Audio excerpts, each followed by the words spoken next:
महाशिवरात्रीच्या यात्रेवरून घरी परतताना वर्धा नदीत पोहण्यासाठी गेलेल्या 3 तरुणांचा पाण्यात बुडून मृत्यू झाला आहे। ही घटना चंद्रपूर जिल्ह्यातील वणी वरोरा लगतच्या पाटळा येथील वर्धा नदीत शुक्रवार 8 मार्चच्या सायंकाळच्या सुमारास घडली।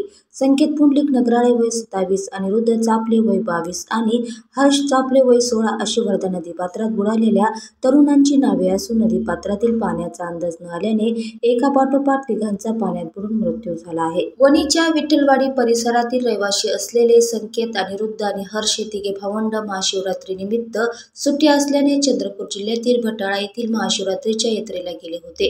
दरम्यान यात्रेतून घरी परतत असताना वाटेत लागणाऱ्या पाटाळा येथील वर्धा नदीत पोहण्याचा त्यांना मोह झाला।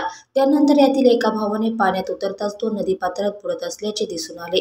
पाण्याचा अंदाज न आल्याने त्यात तो बुडत असताना इतर दोघा भावंडांनी त्याच्या बचावासाठी धाव घेतली, मात्र पाण्याचा प्रवाह जास्त असल्याने त्या तिघांचाही पाण्यात बुडून मृत्यू झाला।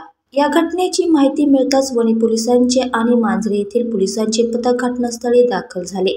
त्यानंतर या घटनेची माहिती मिळताच वणी येथील ठाणेदार अनिल बेहरानी हे देखील आपल्या पथकासह घटनास्थळी पोहोचले। स्थानिकांच्या मदतीने काही काळ या तिघांचा शोध घेण्याचा प्रयत्न करण्यात आला, मात्र अंधार झाल्याने शोधकार्य थांबवण्यात आले।